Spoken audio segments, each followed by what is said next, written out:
EVM का stand तो भाई मैं चाहता हूं कि जब तक पब्लिक के जो मतदाता है और पॉलिटिकल प्रोसेस में पार्ट लेने वाले लोग हैं, जब तक उनको कॉन्फिडेंस नहीं है कि ईवीएम वीवीपैट में सब निष्पक्षता से हो रहा है, और ये काम जिम्मेदारी जो इलेक्शन कमीशन की है, मामला कोर्ट में भी किया है, जो निर्णय है सब ठीक है।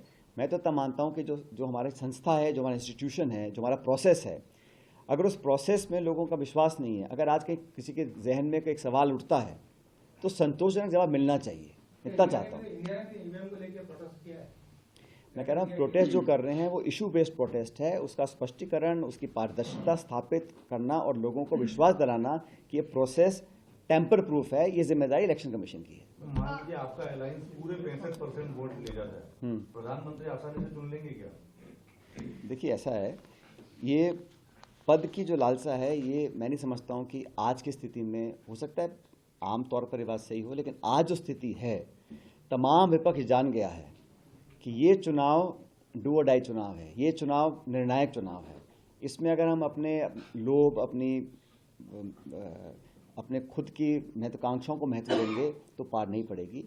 हम सब मिलकर चुनाव लड़ रहे हैं। खड़गे जी को वो बनाया गया है चेयरपर्सन इस इंडिया अलायंस का, क्योंकि बहुत कांग्रेस पार्टी बड़ी पार्टी है। और देखिए, मुझे कहने में भी कोई संकोच नहीं है, देश में अलग अलग क्षेत्रीय दलों की अपनी एक अलग अहमियत है, अलग अलग राज्यों में, और उसका हम सम्मान करते हैं। लेकिन पूरे देश भर में अगर कोई एक ऐसा दल है जो भाजपा से मुकाबला कर सकता है, हर गांव ढाणी में झंडा डंडा किसी का है, तो कांग्रेस पार्टी का है। पैन इंडिया लेवल पर भाजपा को नेशनली चैलेंज कांग्रेस ही कर सकती है। लेकिन जो रीजनल पार्टीज हैं, जो हमारे अलायंस पार्टनर्स हैं, चाहे बिहार के हों, बंगाल के हों, महाराष्ट्र, उन सबका अलग एक स्पेस है, तो उनके साथ मिलकर हम लड़ेंगे। इस बात पर हमारा फोकस है। कौन नेता क्या पद पोस्ट पाएगा, ये चुनाव के बाद की बात है।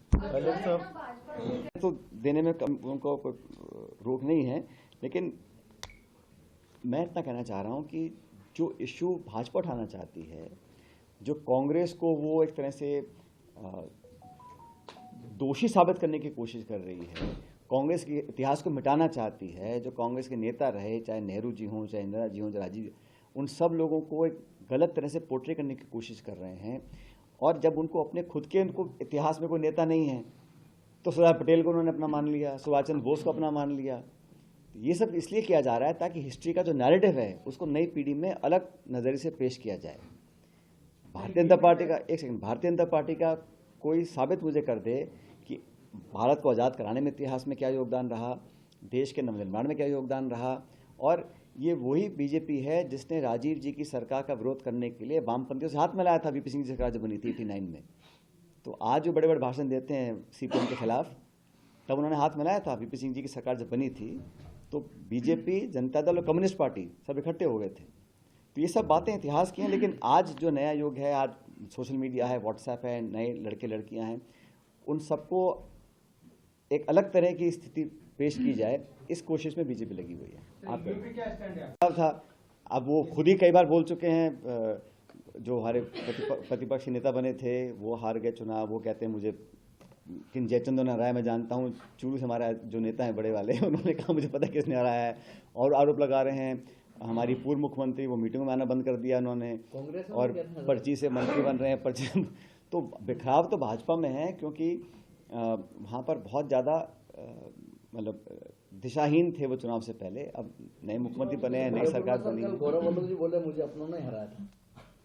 मैं सुना नहीं गौरव जी ने क्या बोला, बोला होगा।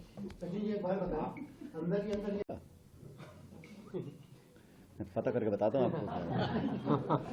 आपने सरकार चलाई है, आपने 5 साल पूरा वो देखा है सरकार।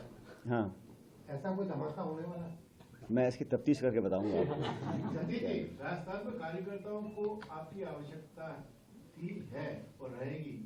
ऐसे में आपको छत्तीसगढ़ में प्रभारी बना दिया, तो इसको आप किस तरीके से? मैं था सो दूर कोणी, चिंता मत करो। मैं प्रदेश मैं प्रदेश के कांग्रेस के सुनो, मैं प्रदेश के कांग्रेस के कार्यकर्ताओं का था, कार्यकर्ताओं का हूँ और कार्यकर्ताओं का रहूंगा। कहाँ से रहेंगे आगे लोकसभा चुनाव? और जब जहाँ पार्टी को जरूरत पड़ती है, अलग अलग लोगों को जिम्मेदारी दी जाती है।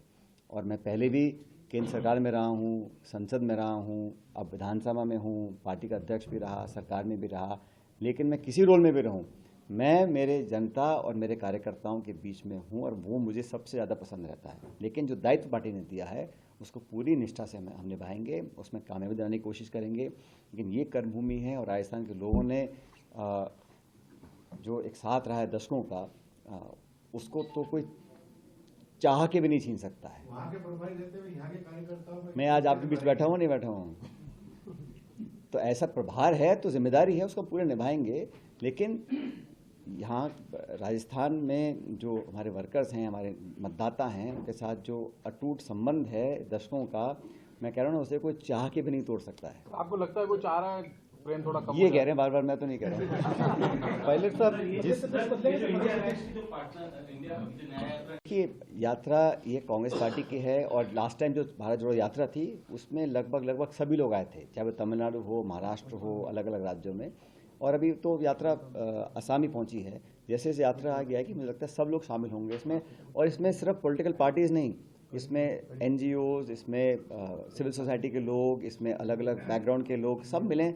भी हम जोड़ना चाहते हैं कुनबे को, हमारा जो परिवार है, जो देश का, सब इकट्ठे रहें। ये छटनी कटनी करना हमारा काम नहीं, हम सबको जोड़ने चलना चाहते हैं। ये 3 महीने बाद राहुल गांधी को अरेस्ट करेंगे। किसने कहा? उन्होंने हमारी बात नहीं मानी। किसने कहा? अहमद बिस्वा ने आज स्टेटमेंट दिया है कि राहुल गांधी। अभी तो मैं कह तो रहा हूँ, पब्लिक बोल दे, मैं क्या बोलूँगा। बाई इलेक्शन में जो परिणाम आए हैं तो वो किसी ने कहा उनके बारे में, जो मंत्री बने थे, कि भाई ये पहले अग्निवीर मंत्री हैं, कि वो मंत्री तो बन गए लेकिन बहुत जल्दी विदाई हो गई। तो पब्लिक ने जवाब दे दिया है। मैं तो हमेशा सकारात्मक आलोचना करता हूँ, अगर मुझे कुछ गलत दिखेगा बोलूँगा। मैंने कहा जैसे शुभ संकेत मिले हैं, नाम बदल देना, नौकरियां बंद कर देना, और एक मतलब जिस दिशा में सरकार को काम करना चाहिए वो संकेत मुझे नहीं मिल रहे हैं। लेकिन मैं सरकार बनी को हर बात की आलोचना करूँ, वो भी ठीक नहीं है। अभी समय देते हैं उनको, देखते हैं क्या वो कार्रवाई करते हैं, कैसे आगे बढ़ते हैं। पायलट साहब, जिस रूप में जो स्टेटमेंट आ रहे हैं, वो एक हमारे मंत्री हैं उदयपुर संभाग के हैं, उन्होंने जो स्टेटमेंट दिया कि बच्चे पैदा करो, अब जो भी स्टेटमेंट दिया वो मैं पढ़ा अखबार में, तो मुझे थोड़ा अजीब सा लगा। लेकिन जो जिम्मेदार पदों पर रहते हैं उनके एक एक शब्द को लोग तोलते हैं, सोचते हैं, समझते हैं, तो बहुत सोच समझ के बोलना चाहिए। पहली बार राजस्थान में, शायद पहली बार, दलित वर्ग के व्यक्ति को नेता प्रतिपक्ष बनाया गया। वो संगठन के हमारे तो हम उसको, एक नौजवान व्यक्ति हैं, पहले प्रमुख रहे, जिला अध्यक्ष है। मैं जब अध्यक्ष था